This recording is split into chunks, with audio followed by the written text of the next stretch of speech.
Okay, students, now our discussion is regarding the prism formula for the refraction through a prism. We shall now going to establish the prism formula. Alright, prism formula.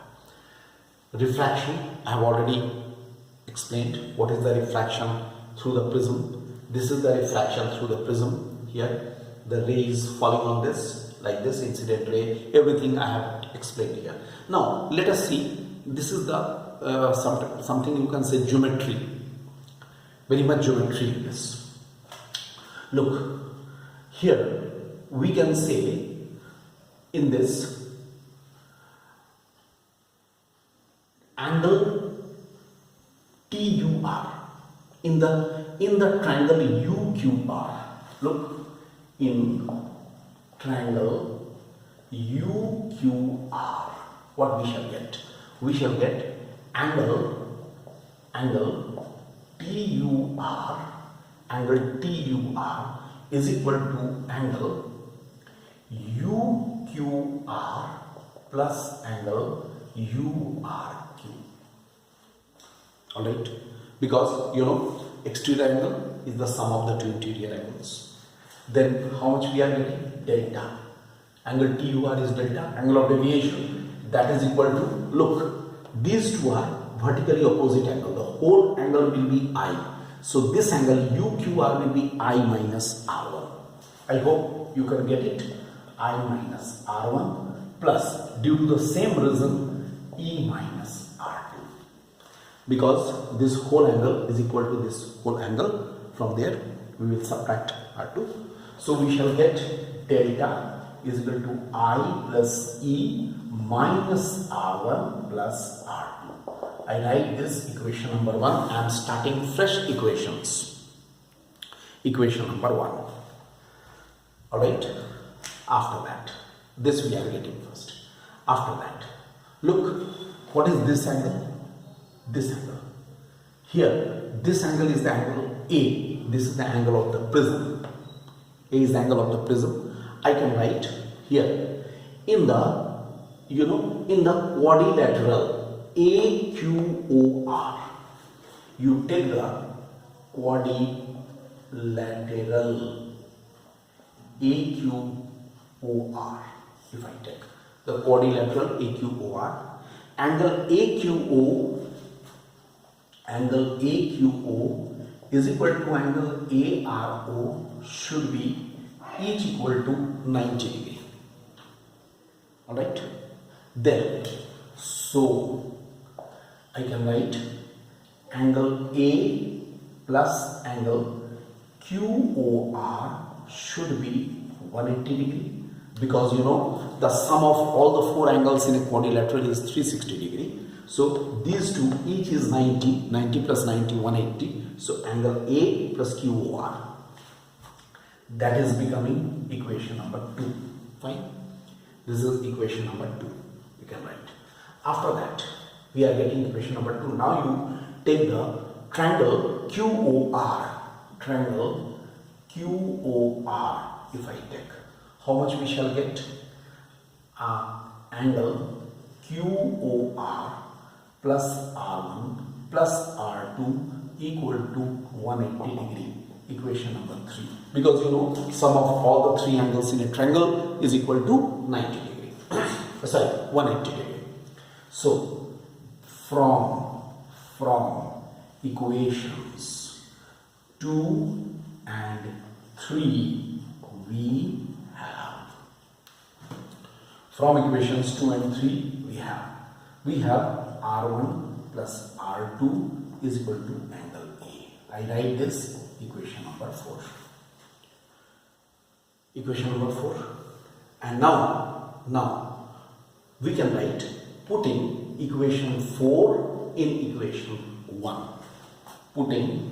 I write putting equation 4 in equation 1. We get, what we get? Delta is equal to I plus E minus angle A. Alright, because R1 plus R2 is equal to angle A, or which implies I plus E is equal to angle A plus delta. I write down equation number 5. Look, now we are mainly concerned with these two equations, equation number 4 and 5. Followed? We are now concerned with equation number 4 and 5. These two are general equations for the prism. Right? In many places, these equations, if I am talking about equation number 4 and 5, will may be used. But now we shall apply a special case. Special case is if the incident ray is falling, means if the ray PQ is incident symmetrically on the prism, if the ray is incident symmetrically means angle of this side, all angles of this side, left side, will be equal to the corresponding angle of right side. Alright, I mean to say in that case, if the ray falls symmetrically, then I should be equal to E and R1 should be equal to R2 is equal to R. Say, suppose two things will happen. I will be equal to E and R1, R2 all will be equal to smaller. Followed it? Smaller. Then, putting these conditions in equation 4 and 5, what we will have? Equation 4. Now, equation 4 becomes, what equation 4 becomes? Equation 4 becomes twice R is equal to angle A. And equation 5 becomes I plus E means twice I is equal to angle A plus delta M. Okay, one more thing, my dear student, I just want to tell you, when the ray, listen to me carefully, when the ray falls symmetrically on a prism, in that case I should be equal to E, R1 will be equal to R2 equal to R, say, and delta will be equal to delta M. It is called the angle of minimum deviation. It means at that time the angle of deviation will assume its minimum value. The angle of deviation will assume its minimum value. So it will be delta is equal to delta M. So it will be like this. Delta is equal to delta M means we are getting this. Alright. So I tell you, when the ray falls symmetrically on a prism, incident symmetrically on a prism, I should be equal to E, R1 and R2 should be equal to R, let us say, and delta is equal to delta M. It will assume its minimum value. What will happen? 2I is equal to this much. That means what is I?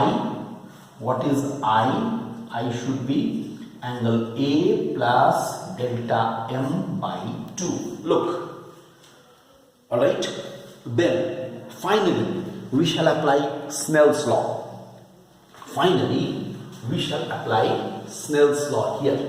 By Snell's law, let us apply Snell's law.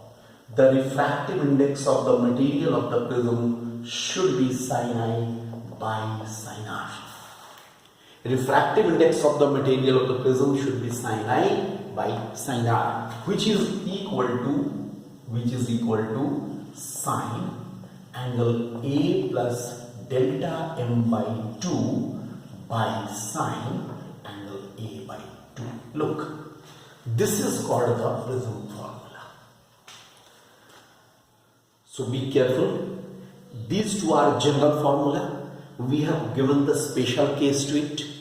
When the ray falls symmetrically on the prism, in that case the minimum deviation we will have, the deviation, angle of deviation will assume its minimum value, that is called the angle of minimum deviation. Alright, and we shall get these conditions and ultimately we are getting the prism formula. In this way we are coming to the prism formula. Alright, this is the derivation of prism formula.